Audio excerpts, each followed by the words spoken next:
back to another installment of Math with Medina. So today we're going to look at solving multi-step inequalities. And really the idea of today's lesson is putting together everything we've been learning with all of our different properties of inequalities, with adding, subtracting, multiplying, and dividing as we solved inequalities so far.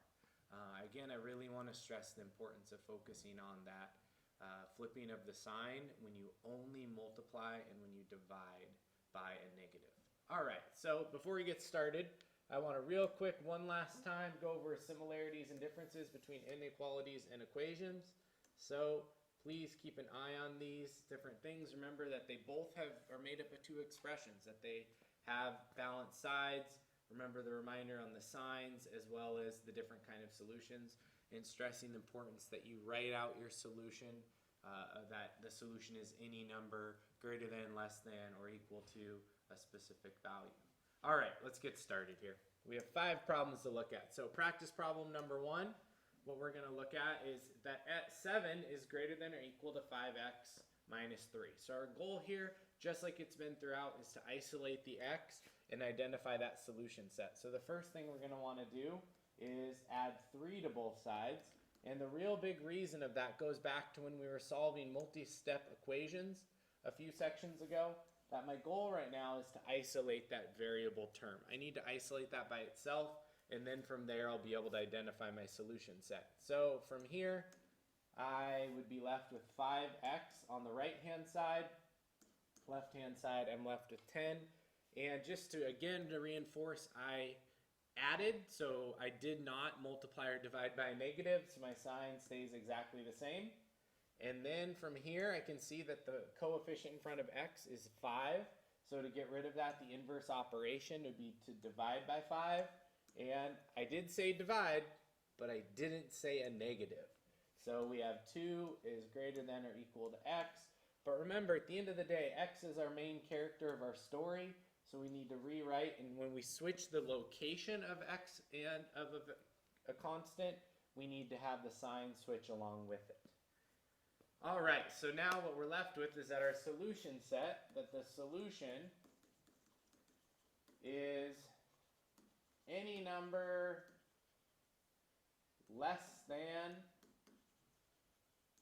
or equal to 2.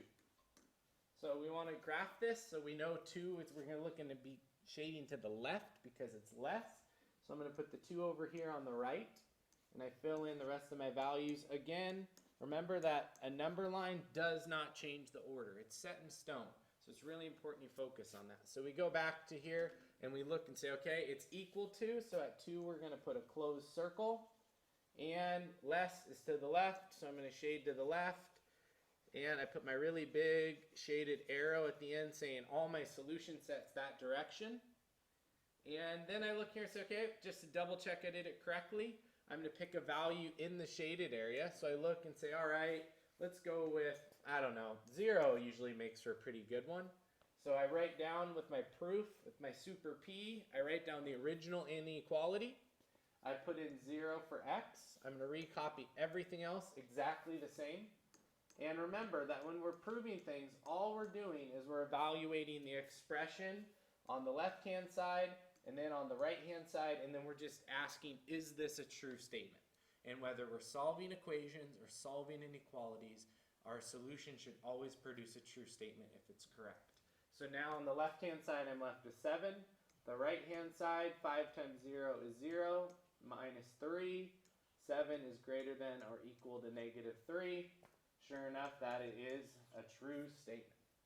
All right, so let's go on and look at another one here. But notice, even though we did multiple steps, our goal is still the same. It's to isolate that variable term. So I'm a big fan of putting a box around it, but I just totally made a mistake I've talked about. Remember, we want to include the sign in front of it just to make sure. In case it was negative, we'd want to keep that negative with it. So now we're going to continue on, and I want to isolate the 2x. So I'm going to subtract 5 from both sides. And this time around, I'm going to be left with 2x is less than 15. And I'm going to divide by 2. But just because I divide doesn't mean anything has to change in terms of my sign.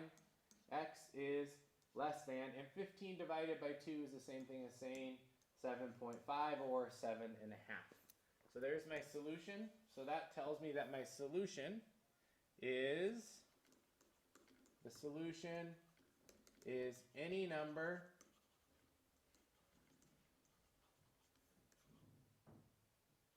less than 7.5.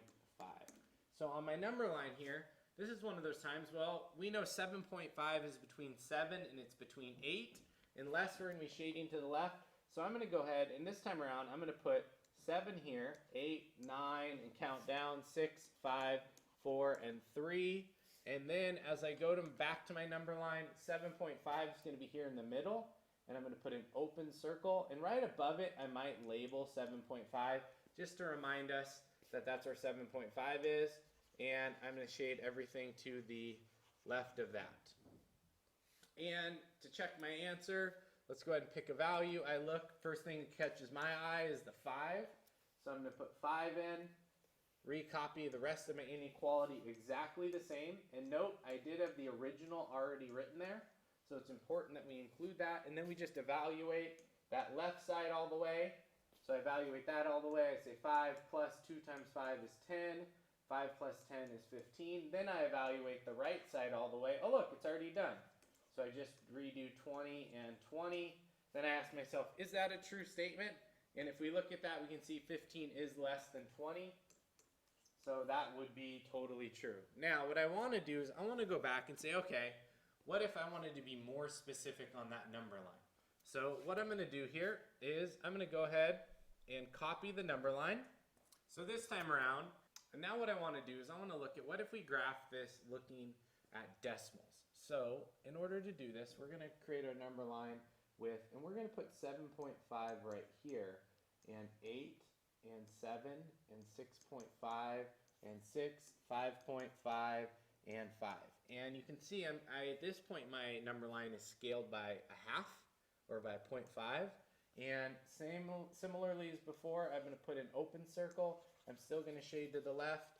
And this time around, I could still pick 5 because it's in the solution set, and I would still come up with the same thing. Either one of those two graphs are totally appropriate as long as the most important thing is there, which is that the scaling between the slashes is uniform, that it's exactly the same. All right, let's go on and look at a third problem here. So here, just like before, I'm going to put a box around my variable term because that's my focus. That's really what I want to accomplish getting isolated right now. So the first thing I'm going to do is take away 12 from both sides. Just because I subtracted, nothing changes. My inequality sign stays exactly the same. Negative 8 take away 12 is negative 20. The right-hand side of things, I'm left with negative 5x. And now comes that monumental moment. We're going to divide by negative 5. And it's really important that we notice right away that there is negatives being divided. So immediately, before I do anything else, I'm going to rewrite my inequality sign. Then I can go through and evaluate. Left-hand side of things, I'm left with x. The right-hand side, negative 20 divided by negative 5 would leave me with a positive 4. And note, our solution is any number greater than or equal to 4. So it's really important that we noted right away that I divided here on both sides by a negative, so I immediately flip the inequality sign. All right, so now let's double check that our answer is correct. So we're going to scale our graph, and we're going to graph it up. And you can see at 4, I put a closed circle because it's equal to, and then I shaded to the right-hand side because it's greater than. It is super important, and I cannot emphasize enough, just like I had in the previous 2 or 3 videos, that whenever we're checking our solution, we do not pick a point that is the point we started at. I can pick 5, 6, 7, 8, 9, 10, anything I'd like greater than 4, but even though it's equal to 4, we don't want to pick 4 because we won't be able to prove if we shaded in the correct direction and if we have the right solution set. So this time around, I'm going to pick 6, and I put in 6 for x back into the original inequality, and I recopy the rest of it. And then just like before, I'm going to evaluate them one side at a time. So I do the left-hand side first. Negative 5 times 6 is negative 30 plus 12. Negative 30 plus 12 means I go to the left 30, and then I work my way back to the right 12 towards 0, and I get negative 18. And on the right-hand side of things, negative 8 stays the same throughout. Notice, again, my inequality sign doesn't change on the proof. We're just evaluating one expression and then the other one and asking the final question, is this true? So is negative 18 less than or equal to negative 8? We know it's less than, so we know we did our problem correctly. All right, let's go on and look at a fourth one. We got 2 more to go. Stick with me. It's really important that you get each of the details in these notes. All right, so number 4 here, just like before, I'm going to isolate this variable term. So first thing I'm going to do is take away 6 from both sides. And that leaves me on the left-hand side with x over negative 2 is less than negative 20. And then I can see, in order to isolate that variable term, because remember we want to get this by itself, that we are going to multiply by negative 2. And it's important you show your multiplication up on the side here, just like so.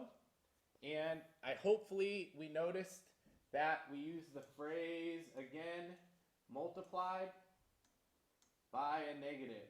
So that should get our attention right away. Something needs to change, and that something is our inequality sign. So it goes from less than to greater than, then we simplify things. So we have x on the left, negative 20 times negative 2 is a positive 40. So again, the solution in this case is going to be any number greater than 40.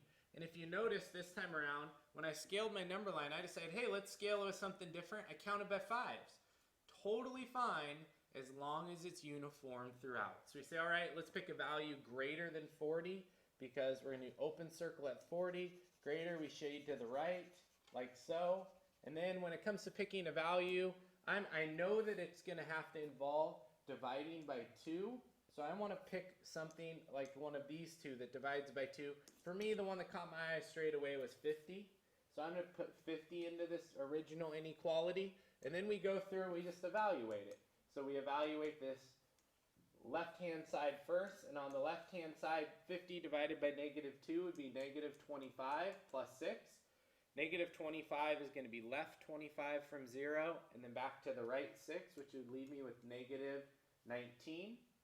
And then on the right-hand side of things, I have negative 14, and then I have negative 14 followed by, you guessed it, negative 14. And just to double check, I asked myself that question, is negative 19 less than negative 14? And that tells me I have the right solution set. All right, so I want to look at one more problem here, and this one last problem is a situation where we have 2 variable terms, one on the left, one on the right. So it is important that we think about each one of these pieces as a puzzle piece. And I need to get all of my variable puzzle pieces on one side and all of my constant puzzle pieces on the other. So let's start out with that variable puzzle piece. And I have 5 y's on the left and only 1 on the right. So I'm going to get rid of the y on the right. And that's going to leave me with 4y plus 2 is less than or equal to 34. And then I'm going to still stick with, now it should look a little bit more like what we've been doing. I need to isolate that variable term. So I'm going to take away 2 from both sides. And that leaves me with 4y is less than or equal to 32. And then we're going to divide by 4.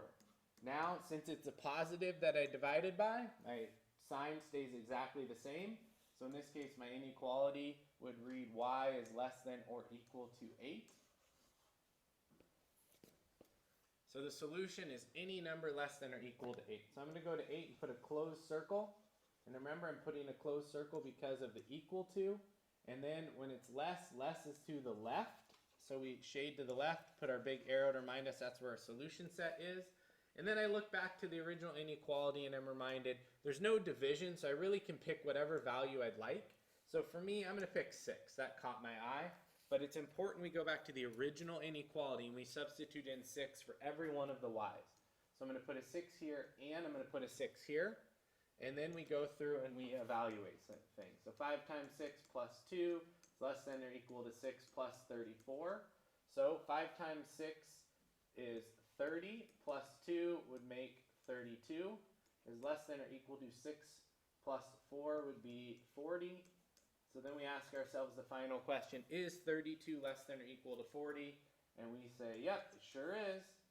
So it's really important, guys, that we focus, just like we did with solving equations with variables on both sides, that we move things equally. We really identify which coefficient is greater, because the greater one is kind of like a magnet that's going to pull over the other variable all to one side. All right, so just a quick reminder, the 4 things we need to go through when we solve an inequality is that we follow all the same rules as equations using inverse operations to keep the sides balanced, that if we take away variables from one side, that we take them away from the other. But don't forget that if you multiply or divide by a negative, you have to switch that inequality sign.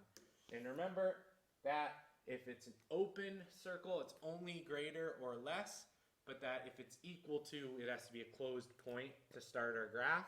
And we shade to the left if it's less, and to the right if it's greater. And remember one more time, that alliteration, left is less, because the L of things will help you hopefully remember it. And then lastly, remember that you need to pull your point from the shaded solution to check your answer to your inequality.